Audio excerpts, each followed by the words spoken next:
नमो नमः। ईशोपनिषद के हमने 12 मंत्रों का अब तक अध्ययन किया है। 12वें मंत्र में हमने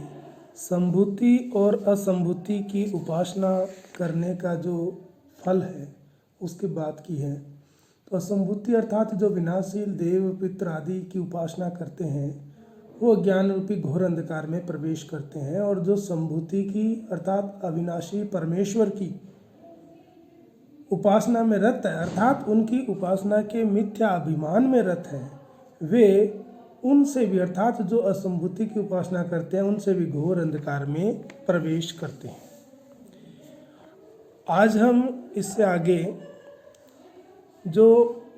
संभूति और असंभूति की जो उपासना का यथार्थ स्वरूप है उसका जो धीर पुरुष है उन्होंने उनकी फल का जो है वो विस्तृत व्याख्या की है। इस 13वें मंत्र में अन्यद एव आहु संभवात अन्यद आहुर असंभवात इति शुश्रुमा धीराणाम ये नह तद विचक्षिरे। संभवात अर्थात संभूति की अर्थात अविनाशी परम ब्रह्म परमेश्वर की उपासना से अन्यत एव दूसरा ही फल आहु बतलाते हैं। संभूति की उपासना का दूसरा ही फल बतलाते हैं। संभवात अर्थात संभूति अर्थात अविनाशी परम ब्रह्म परमेश्वर की उपासना से अन्यत एव दूसरा ही फल आहु बतलाते हैं। और आगे कहते हैं असंभवात, और जो असंभूति की उपासना से अर्थात जो विनाशील देव पितृ आदि की उपासना से अन्यत आहु दूसरा ही फल बतलाते हैं। इति इस प्रकार धीराणाम धीर पुरुषों के सुश्रुमा वचन सुने हैं। ऐसा हमने धीर पुरुषों के वचन सुने हैं, ये जिन्होंने नह हमें तत् उस विषय को विचक्षिरे व्याख्या करके या विशेष प्रकार से व्याख्या करके भली भांति हमें समझाया था। तो अविनाशी उस ब्रह्म की उपासना का जो यथार्थ स्वरूप है, जो परम ब्रह्म परमेश्वर सर्वशक्तिमान सर्वव्यापक और सर्व आधार और सर्वनियंता है, संसार के कर्ता धर्ता हर्ता नित्य अविनाशी समझना और भक्ति श्रद्धा तथा प्रेम पूर्वक हृदय से हमेशा उनका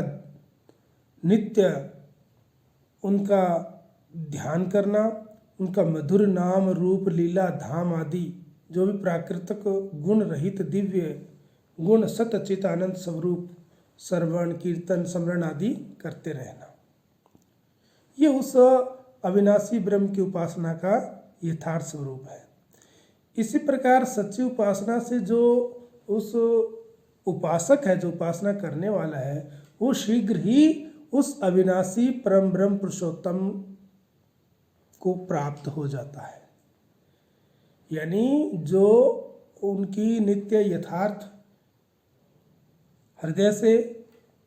उस सतचिद आनंद स्वरूप का स्मरण करते हैं वो उनको प्राप्त हो जाते हैं। ये अन्यद एव आहु, ये अन्य फल बतलाया, उसका अन्य फल है।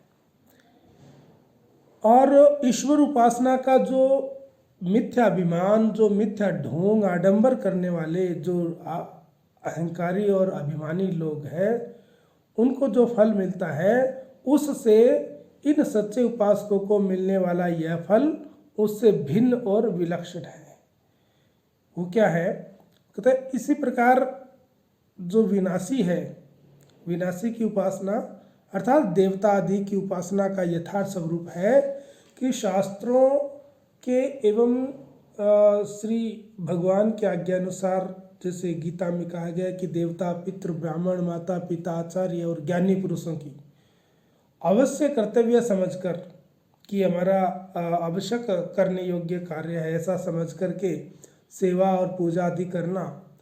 और उसको भगवान की आज्ञा का पालन एवं उनकी परम सेवा समझना, इस प्रकार से निस्वार्थ भाव से अन्य देवताओं की भी सेवा पूजा करने वाले के जो मन है, अंतःकरण है, उसकी शुद्धि होती है और भगवान की कृपा एवं प्रसन्नता प्राप्त होती है, जिससे वे इस जन्म मरण के बंधन से मुक्त हो जाती है। जो संसार विनाशशील संसार सागर है, उससे वो तितिरवा तैर करके उससे तर जाते हैं, उसको प्राप्त तर करके उससे पार हो जाते हैं। तो विनाशशील देवता आदि की जो ये तो थी निष्काम उपासना, और जो सकाम उपासना करते हैं कि उनकी पूजा कर करके बदले में उनसे फल प्राप्ति चाहते हैं, उसका जो फल मिलता है उससे यह फल भिन्न है। अन्यद एव आहु, उससे भी यह फल सर्वथा भिन्न और विलक्षण है। इस प्रकार हमने उन धीर जो तत्वज्ञानी पुरुष है, महापुरुष है, उनसे सुना है। विचक्षिर, उन्होंने विशेष प्रकार से व्याख्या की है। विशेष प्रकार से व्याख्या करने का मतलब है कि उन्होंने हमें यह विषय अलग अलग रूप से व्याख्या करके बताया है कि अविनाशी की उपासना और विनाशी की उपासना करने का फल और मिथ्या अभिमान से उपासना करने वालों का फल उनसे भिन्न होता है। ये हमें उन्होंने भिन्न भिन्न प्रकार से बताया है। अब इन दोनों का एक साथ जो उपासना करने वाले हैं उनका यानी कि संभूति और असंभूति दोनों के तत्व को एक साथ भली भांति समझने का जो फल है वो स्पष्ट रूप से इस 14वें मंत्र में बताया है। संभूतिम च विनाशम च यत्तत् वेदो उभयम सह विनाशेन मृत्युम तितिर्वा संभूत्याम अमृतम अश्नुते। यह यानी जो मनुष्य तत् उभयम उन दोनों को अर्थात संभूतिम च संभूति अर्थात अविनाशी परमेश्वर को, च और विनाशम विनाशशील देव आदि को। संभूति को अर्थात अविनाशी को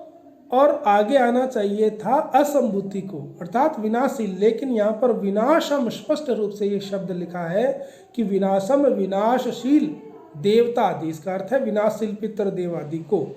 च और भी सह साथ साथ, यानी संभूति और संभूति दोनों को एक साथ साथ वेद जान लेता है अर्थात यथार्थ रूप से उसका जो यथार्थ स्वरूप है उसको जान लेता है। विनाशेन उस विनाशशील की उपासना से, विनाशशील अर्थात असंभूति की उपासना से, उस विनाशशील असंभूति लिखने के बजाय यहाँ पर विनाशेन स्पष्ट शब्द लिखा, विनाशेन विनाशशील अर्थात पितृदेव आदि की उपासना से, मृत्युम तितिर्वा मृत्यु को तितिर्वा तैर कर अर्थात पार करके,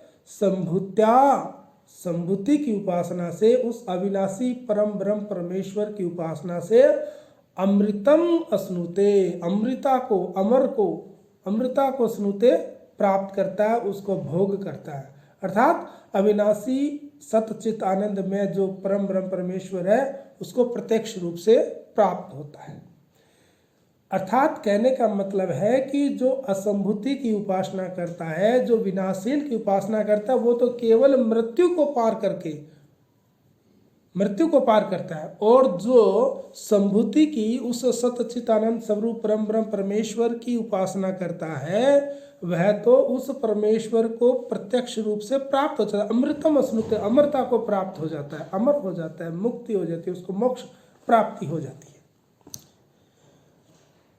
अब जो मनुष्य यह समझ लेता है कि जो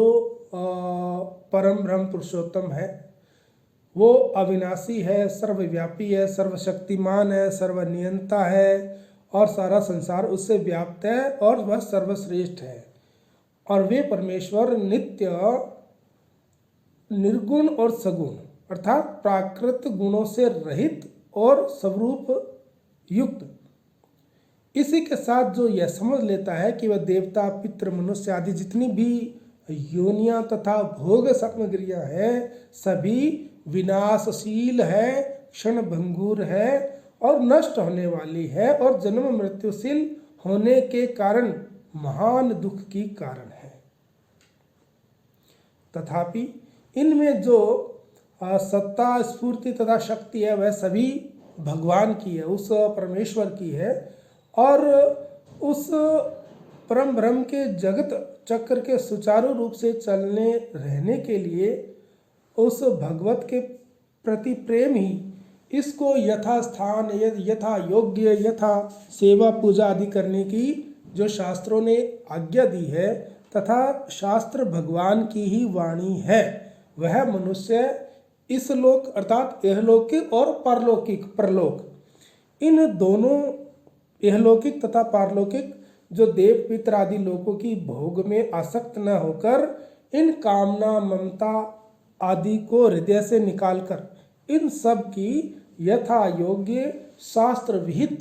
शास्त्रानुसार जो सेवा पूजा आदि करता है, इससे उसकी जीवन यात्रा सुखपूर्वक चलती है और उसके जो आभ्यंतरिक विकार हैं उन विकारों का नाश होकर उसका जो अंतःकरण है, जो मन है, वह शुद्ध हो जाता है एवं भगवत कृपा से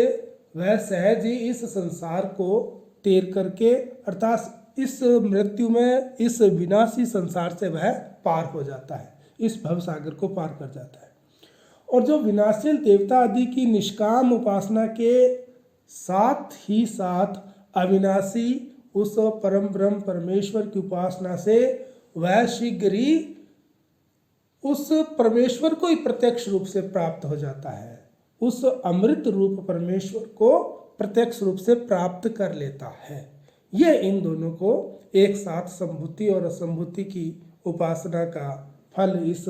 मंत्र में बताया गया है।